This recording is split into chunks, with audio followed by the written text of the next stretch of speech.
I isolate myself from others. You could say it's a choice, but at the same time, it's not really.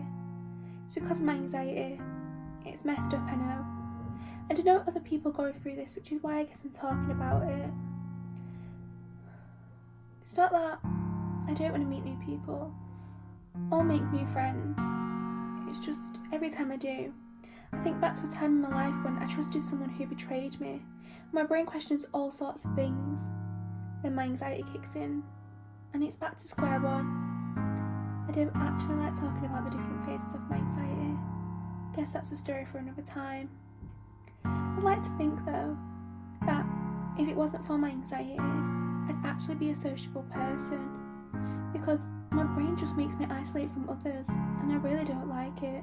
I just wish, though, that people would realise that anxiety is not a choice, and I simply can't help it. Why can't I go near anyone? Why don't people like me? Why does everyone run when I enter the room? Why don't they understand me? You're pathetic. Would anyone really care if I wasn't around anymore? Would anyone really miss me? Because, as far as I'm concerned, no one cares. No one knows what it's like to always smile and talk and just be told. Don't you dare. Do you think this will ever change? Do you think this will ever stop? Because I can't go on anymore. It's impossible. I just can't bear it.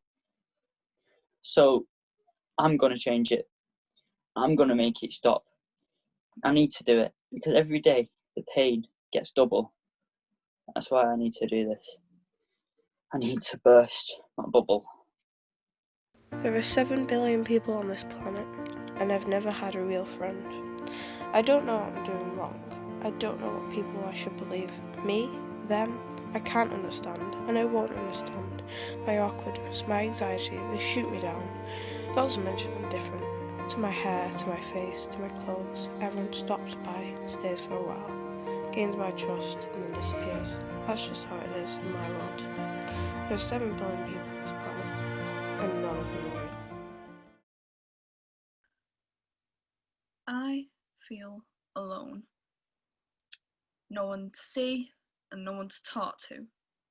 It's not fair. I don't have anyone to relate to with the situation I'm going through. No one will understand what's happening to me if I tell them. It really isn't fair.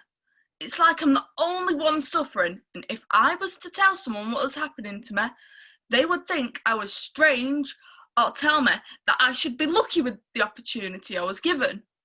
But it's not what they think it is. Isolated, alone, no one to talk to, not to be able to communicate with anyone without being through a screen.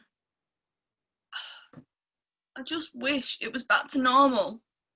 Seeing friends, going out for food, not secluded from society. I'm in my own personal bubble, and it's like I have no escape.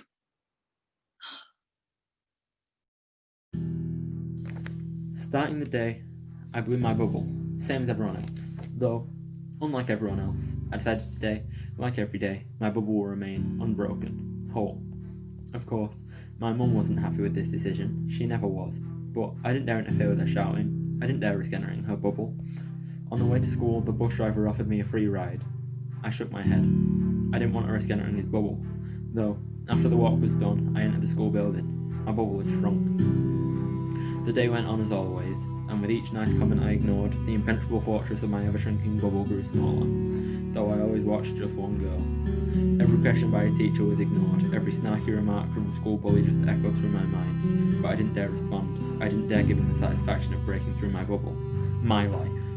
Though I always sat watching just one girl. The day ended, bell rang for us to leave, and while every other student left with grins on their faces, cheering as their bubbles simultaneously grew, I walked behind, my movements lacking. Every small step caused my bubble to fade further from reality.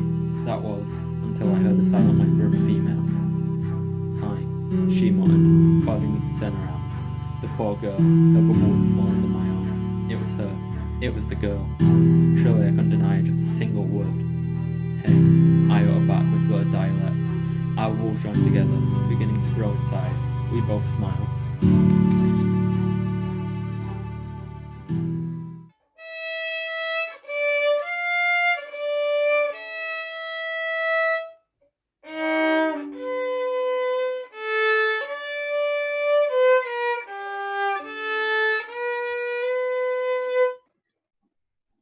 I can't go out. I just can't. Whenever I'm out in public and people walk near me, I have to back away.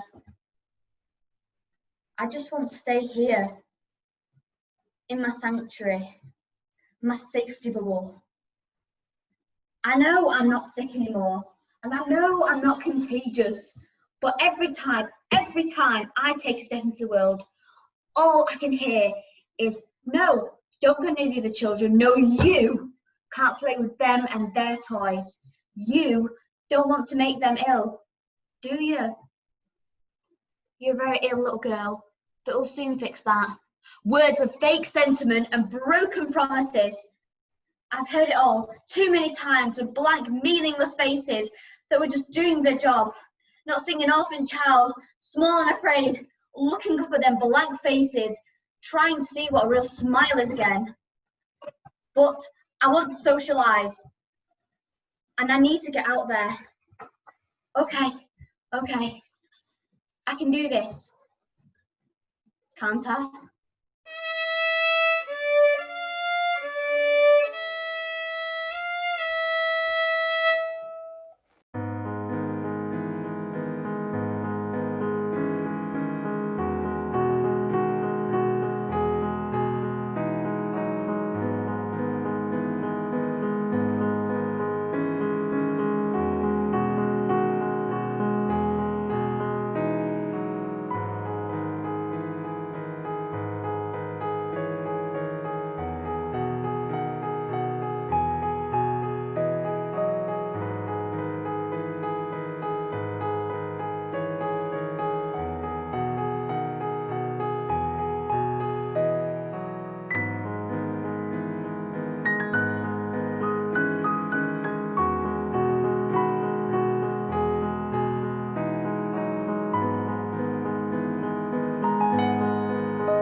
Come on.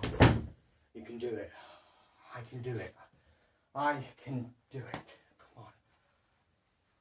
It's finally time. I need to get everything clear.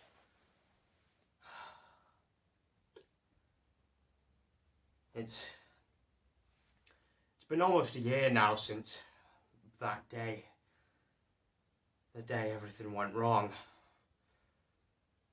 God, it seems like no time at all at first, but when you really think about it, then it feels like an eternity. God, where did it all go wrong? I mean, I was such an optimistic kid, and then span of 5 years, first dad, then mum, my 2 best friends, all gone.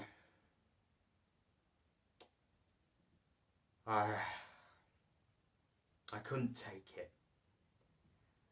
Every day started feeling like misery. I felt like I couldn't go on. I felt like the world despised me. And at the time, I despised it. I let my anger and my grief take hold of me. I nearly became, I don't know, unrecognisable. And then I got pushed over the edge. And then I hid myself, away from the rest of the world. Pure isolation. Back then, felt like the best option. After all, why should I interact with a world that did nothing but kick me down and rub my face in the dirt?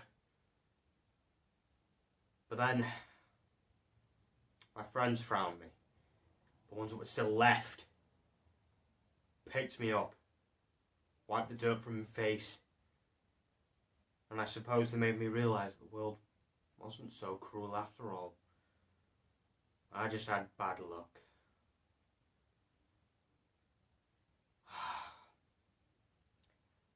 It's time to bury all that, though. I've suffered losses, countless, but I've started to move past them. I've made a lot of mistakes, God knows how many, but now I've corrected them, and I've finally begun to accept who I was, and now who I am. What happened before was definitely a defining moment in my life, but no more. I'm not letting it control me any longer. Those days are over. And it will never happen again.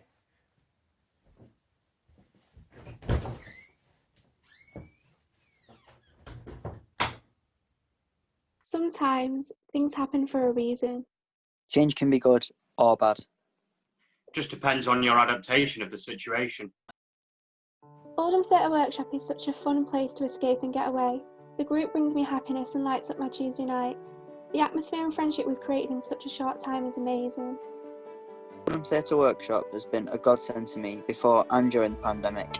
I've gained so much confidence and made some of the best friends I ever will, all in this small theatre group. This group means everything to me. I love everyone here. I wake up every Tuesday and I think about this group. Even when I miss it, I feel really bad, because I love everyone, and I wouldn't change anyone for the world. Oldham Theatre Workshop is like an escape. It makes the week go quicker knowing that on Tuesday nights I have this to look forward to. Friends, people that make me laugh. With the weight of a terrible year on everyone's shoulders, it feels amazing to have this. The world goes away for an hour and a half on Tuesday night, so the small group can enjoy their time with one another. It's nice having this escape. I couldn't live without the Oldham Theatre Workshop. The people I meet are just lovely, and having their friendship makes me so much happier in life. It's such a big relief for me. All right, I'm sold. I need to do this, and well, safe to say I haven't looked back since. And there's a lot of things I'd probably do a bit differently if I was put back the way I was 4 years ago. But if it meant I wouldn't be doing this anymore, then I don't think I'd do anything different.